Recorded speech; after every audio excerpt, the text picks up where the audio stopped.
во неделата пред Рождество Христово, го читаме Евангелието, првата глава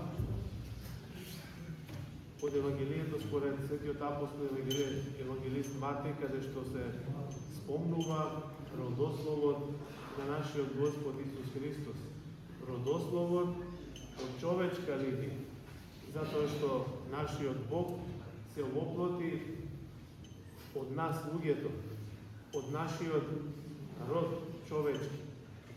И затоа не е неважно да се спомне родословот на Господ Исус Христос по човечка линија. Сите кои учествувале до Пресвета Богородица во тој родослов. Сите ги спомнуваме, сите отци до Пресвета Богородица. Светиот евангелист Матеј на 3 периоди ги дели. Вели од почетокот до Авраама родови се 14. И од Авраам до Вавилонското робство исто 14 колена. И од Вавилонското робство после враќањето исто до Христа родови 14 или колена. Ги дели на 3 дела, затоа што во тие 3 дела се спомнува владењето на избраниот народ, израелскиот народ, различни владења. Едните се владење на судиите, па на царевите и на крајот после Вавилонското робство на свештениците, односно учителите црковни, кои го воделе народот израелски до Христос, до Спасителот. Тоа ја покажува целата служба на Господ Исус Христос како судија, цар и свештеник. Како праведен судија ќе се јави на крајот на светот, кога ќе дојде повтор пат да им суди на живите и мртвите, да им суди на сите, а ние се надеваме по милоста Негова да ни суди, не по заслугите наши. Бидејќи, ако ни суди по заслугите наши, тешко дека некој би се спасил. Но затоа и се надеваме, и затоа заедничареме со нашиот Господ Исус Христос, затоа доаѓаме на литургија, затоа ја посакуваме таа заедница и таа милост Господова, да ја покажеме нашата добра волја да учествуваме во вечноста.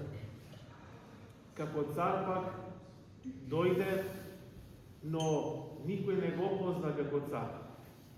Но како цар ќе дојде и на крајот, како судија и цар, и ќе ги прибере сите своји чеда во вечноста, оние кои што вечноста ја посакуваат.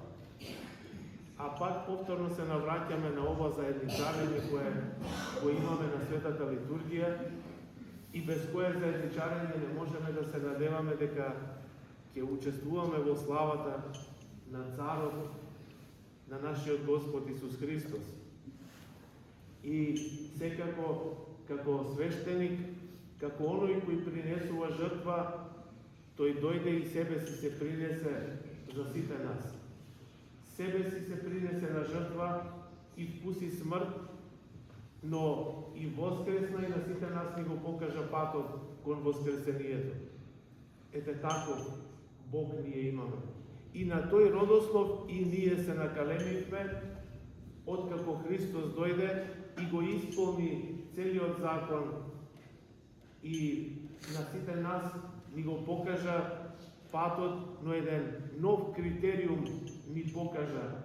Не само да го исполнуваме законот Божи, декалогот кој го даде на израелците да се раководат, туку уште еден, односно не е тоа нов закон, туку целиот декалог го собра во 2 заповеди: љубете го Господа со сето свое срце, со сета своја душа и со сиот свој разум и ближниот свој како себе си.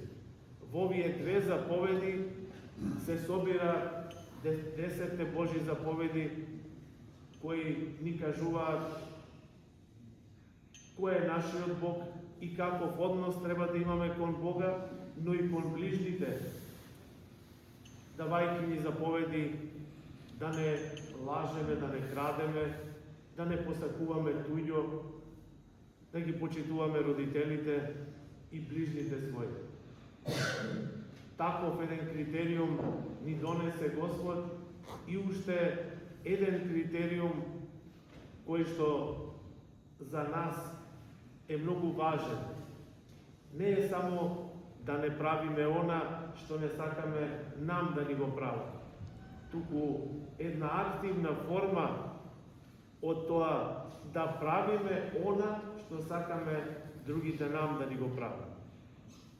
Видовме во апостолот од светиот апостол Павле, кој го читавме денеска, дека многумина со вера, особено во Стариот Завет оците, со вера живееле, но таа вера нивна била многу посилна отколку нашата вера сега. Затоа што тие не го имале предвид воскресението Христово. Христос се уште не се воплотил во Стариот Завет, но имале цврста вера дека Господ добро прави на израелскиот народ и тогаш кога ги извел во пустината и тогаш кога некои се посомневале дека ќе изубрат сите во пустината и нема да стигнат до ветената земја, и тогаш кога светиот Илија беше прогонет, и тогаш кога на Авраам беше дадена заповед да го жртвува својот син Исак, сите тие со голема вера во Бога дека Господ им мисли добро и дека се на крајот ќе биде добро, постапувале по Божите заповеди.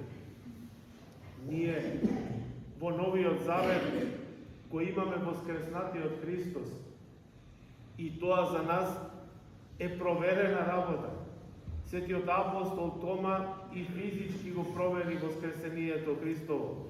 Го допре воскреснатото тело, ги допре раните од клинците и ја стави раката во ребрата Христови и за сите нас го објави дека Христос навистина воскресна со истото тело со кое и пострада за сите нас.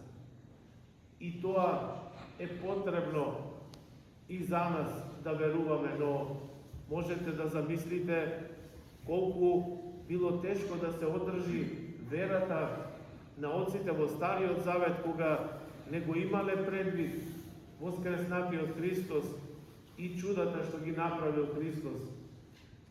Туку требало да веруват на пророците и на избраниците Божји во израелскиот народ, кои сето тоа им го ветувал, им ветувал Царство Небесно, им ветувал ветена земја, им ветувал подобар живот и на сето тоа требало само да се верува.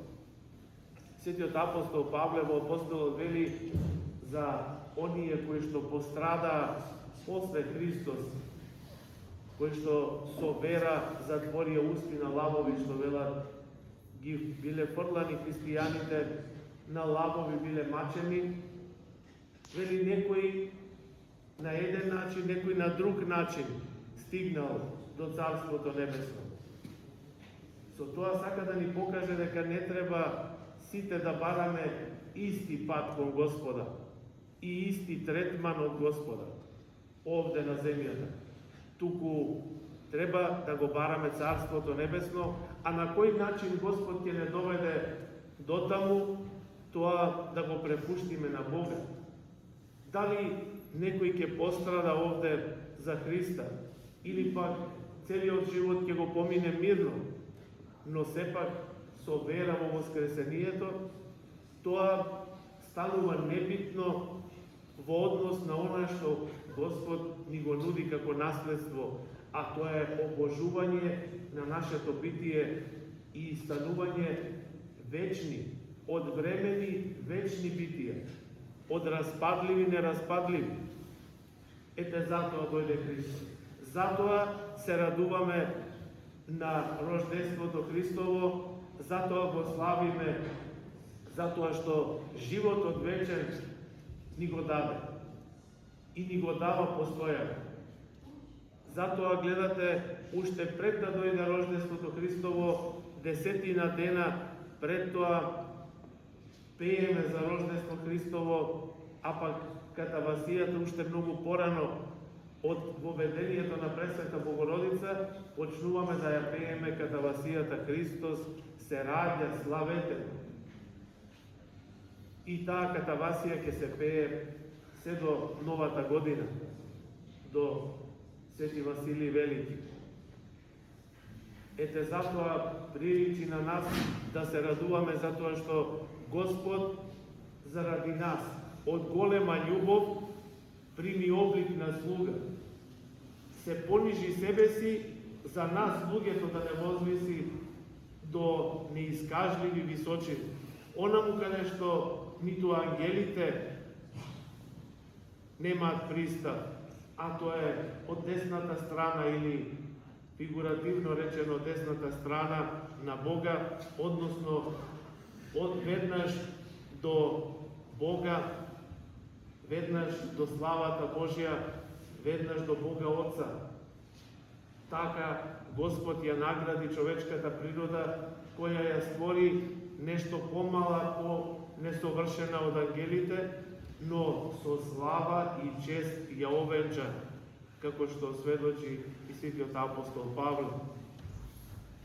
Затоа, возлюбени во Господа, да се радуваме во овие денови и во овие предпразнични денови, но и за време на празникот, но и во секој ден од нашиот живот, таа радост да ја чувствуваме дека Господ дојде за ние вечни да бидеме. И од кога дојде Господ, од кога воскресна, за нас веќе смртта не е страшна, затоа што го знаеме последниот исход. Не е последниот исход смртта, туку воскресението и животот вечен. Благодатта Божја нека ве крепи во целиот живот, драги браќа и сестри, и таа вера која отците ја има, чекајќи го Царството Небесно и рождеството Христово, нека и нас не води ни животот, нека ни биде звезда водилка, како што ги водеше мудреците до раѓање, до пештерата каде што се роди Христос, и нас да не води секогаш овде преку литургијата во вечниот живот, кој го чекаме да дојде сега и секогаш и во вековите на вековите. И